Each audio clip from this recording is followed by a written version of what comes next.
और मैं नहीं जानता कि आप क्या सोच रख कर आते हैं, लेकिन मैं इस बात की गारंटी देता हूं, इस सेमिनार के हॉल के बाहर निकलेंगे तो एक क्लियर सोच को लेकर जाएंगे, एक करियर को लेकर जाएंगे, एक हेल्थ को लेकर जाएंगे और साथ ही साथ एक अच्छी एजुकेशन को लेकर जाएंगे।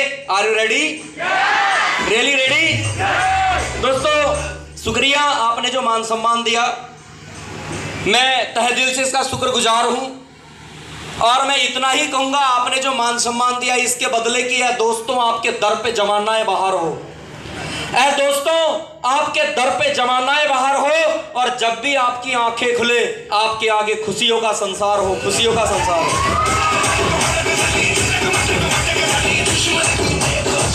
मैं शॉर्ट नोटिस में, शॉर्ट टाइम में एक प्यारे मैसेज के साथ में आपके साथ में अपनी टॉक रखूंगा कुछ समय में, और मैं कोशिश करूंगा कि डायरेक्ट सेलिंग इंडस्ट्री की क्लैरिटी आपके सामने मैं ला सकूं, क्रिस्टल क्लियर कर सकूं, क्योंकि किसी भी चीज की क्लैरिटी इंसान के आगे होनी चाहिए।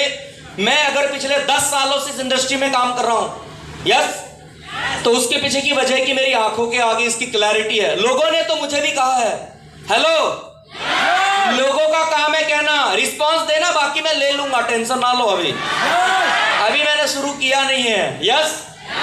और बड़ा प्यारा सा जवाब देता हूं ऐसे लोगों को मैं। जवाब सुनना चाहेंगे?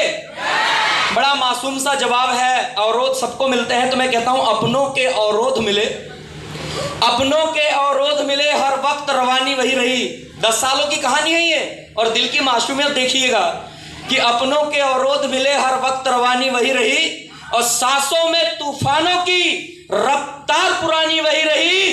अरे लाख समझाया इस दुनिया ने हमको भी, ये ऐसा वैसा कारोबार है, मगर हम इसको उसको इसकी सच्चाई समझाते ही रहे, हमेशा मन की नादानी वही रही।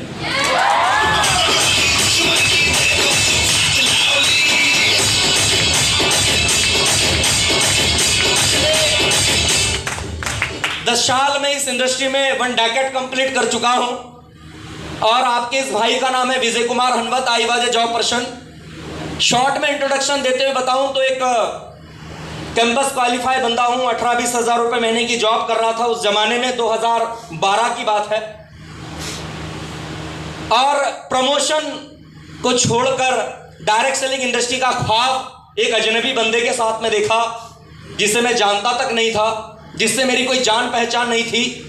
ऐसे बंदे के साथ में मैंने इस इंडस्ट्री की शुरुआत करी, कि विश्वास किया, कि बिलीव लेवल रखा, और इस इंडस्ट्री में 10 सालों में ग्रेट गुरुओं के साथ काम करते करते मुझे दोस्त मेंटोर के रूप में मिस्टर प्रमोद सिंह जी मिले, मुझे प्लान मिस्टर पीयूष मालवी जी ने करवाया, मुझे प्लान मिस्टर अभिनीत साहू जी ने दिखाया, बड़े भाई के रूप में राहुल कुमार जी और ग्रेट शख्सियत मिस्टर रविंद्र रघुवंशी जी मिले।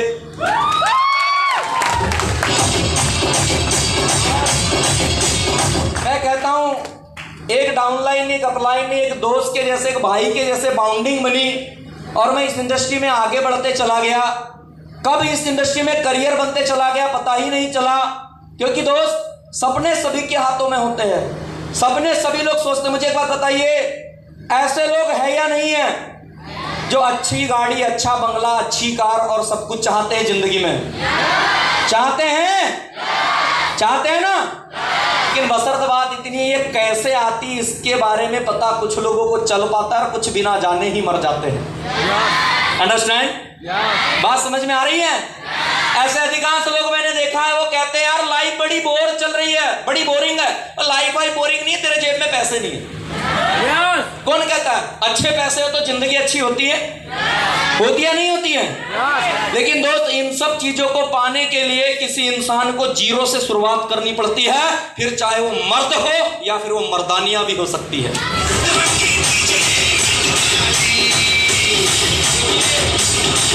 जीरो से शुरुआत का मतलब है मेरे दोस्त, ना अमीर पिता है, ना बैंक बैलेंस है, समस्याएं बेशुमार हैं और लोगों के ताने हैं। ऐसी कंडीशन में भी जो कामयाबी का फैसला लेने का हौसला रखता है, वही एक दिन इतिहास बदलता है डियर फ्रेंड।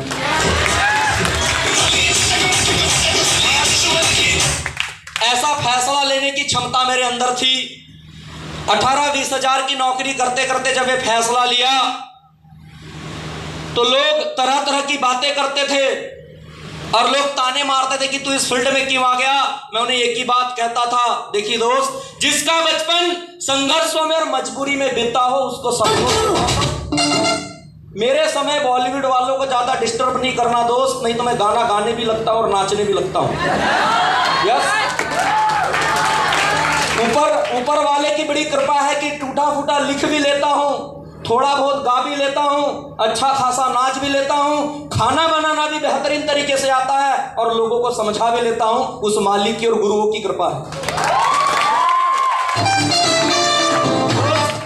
मैं लोगों को कहता हूं कि ऐसा क्यों किया, इस इंडस्ट्री में क्यों आ गया, तो मैं तो एक ही बात कहता हूं कि फटे जूते पहनकर आसमान पे खड़े थे। हाँ, मेरे सपने मेरी औकात से बड़े थे, बड़े थे भाई, बड़े थे। क्योंकि दोस्त, जिस परिवार के बंदे के ऊपर, भाई क्या हो गया है, मुझे लगता है इनका मेरे से ज्यादा कनेक्शन है, सही या नहीं है?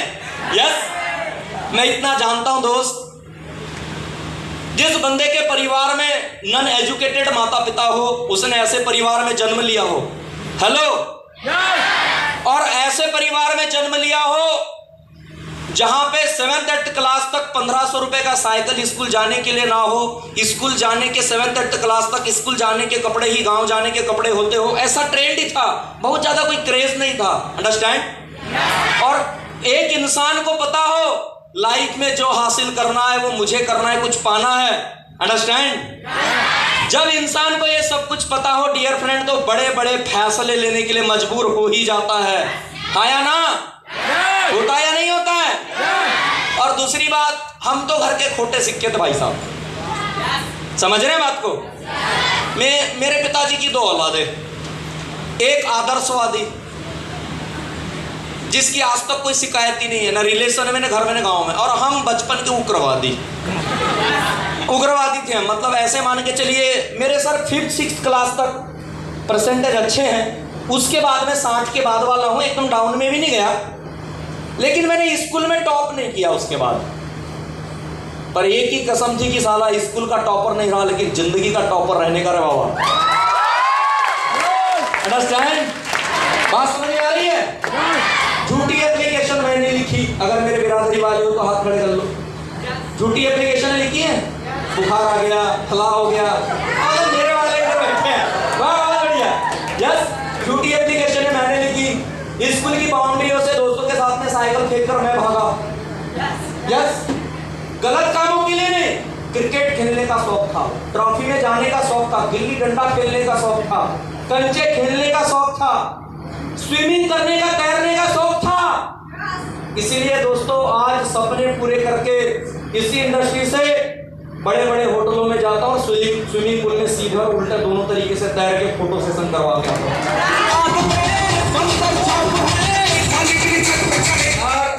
मुझे ऐसा लगता है कुछ ऐसी मेरी कैटेगरी वाले लोग बैठे होंगे यहाँ पे, क्या मैं सही बोल रहा हूँ? ऐसे ही लोग बैठे हैं, बैठे हैं ऐसे लोग। और दोस्त ऐसी ही जगह से निकलकर दोस्त इस इंडस्ट्री के अंदर आज 16,000 से भी प्लस लोगों का नेटवर्क 3-3, 4-4 स्टेट में काम चल रहा है, और इस इंडस्ट्री से ज्यादा नहीं तो दोस्त 85 लाख से 90 लाख रुपए कमा के आपके सामने बात कर रहा हूँ दोस्त। कम से कम ऐसी 10 स्टेट है जहां पे ट्रेनिंग प्रोग्राम करने के लिए जा चुका हूं या करते रहता हूं, एंटरप्रेन्योरशिप के लिए जाता हूं। ये मेरे गुरुओं का आशीर्वाद है, मेरी अपलाइनों का आशीर्वाद है। इन लोगों ने कृपा बनाई, मुझे बिठा बिठा के सिखाया कि विजय हनुमत तेरे में बड़ा दम है। विजय हनुमत तुझे नहीं पता तू रफ्तार के लिए जाना जाता है, तेरी क्वालिटी तुझे नहीं पता, ये इस सिस्टम के गुरुओं ने मुझे बताया। इन्होंने बताया अपनी कार पे बिठा के कि विजय कुमार हनुमत ये बात सत्य है। जब अशोकनगर से गुना के लिए हम दोनों निकले, कहते यार विजय एक बात तो है, सपने भले देरी से पूरे होते हैं लेकिन साला पूरे होते तो है।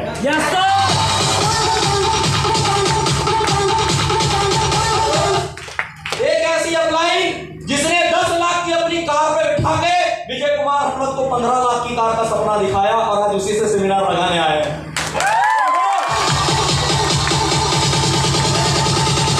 इसको कहते हैं अपलाइन। Upline, understand? अपलाइन हमेशा दोस्त अपने डाउनलाइन को आगे देखना चाहती है। अंडरस्टैंड? बात समझ में आ रही है? लेकिन दोस्तों उसके लिए पागल लोग चाहिए। उसके लिए कैसे लोग चाहिए? दोस्तों दुबई लेकर गए, सिंगापुर लेके गए, वहां से इंडोनेशिया गए, फुकेट गए, बैंकॉक गए, थाईलैंड गए, नेपाल का कुछ एरिया घूम चुका हूं। जिंदगी ब्यूटीफुल हो चुकी है, खूबसूरत हो चुकी है। क्या आप ऐसी जिंदगी चाहते हैं? Yes sir. तो तालियां बजा रहे हैं, बेइज्जती कर रहे हैं यार। बजाना है तो अच्छे से बजाओ। नहीं है तो ठंडे ठंडे लोगों से बात कर रहे हैं, मुझे मजा नहीं आता। यस, पता है ऐसा क्यों होता है? तो मैं थोड़ी सी आपसे बात करना चाहूंगा। पता है एक बुजुर्ग है ना, बुजुर्ग ऐसे शहर के एक भव्य इमारत का निर्माण हो रहा था नागपुर जैसे सिटी में। देखो बुजुर्ग वहां गए और कहते कि बुजुर्गों की बातें बाद में समझ में आती। क्या मैं सही बोल रहा हूं? वो जब बुजुर्ग वहां पहुंचे तो क्या कहते पता है? एक बंदे से पूछा, कहते बेटा अभी नजर से नजर मिला लेते हैं। यस, कहते बेटा यहां क्या कर रहे हो? तो वो एक मजदूर कहता है ईंटें ढो रहा हूं दादा, ईंटें ढो रहा हूं। यस, दूसरे बंदे से कुछ देर बाद में सवाल किया, कहते बेटा यहां क्या कर रहे हो? वो कहता है दादा शायद दिखाई नहीं दे रहा है, पेट पालने के लिए मजदूरी कर रहा हूं। क्या कर रहा हूं? मजदूरी कर रहा हूं। और एक तीसरा बंदा था, उससे पूछा कि बेटा क्या कर रहे हो? वो कहता है दादा शायद आप देख नहीं पा रहे हो, मैं इस शहर के सबसे भव्य मंदिर का निर्माण कर रहा हूं।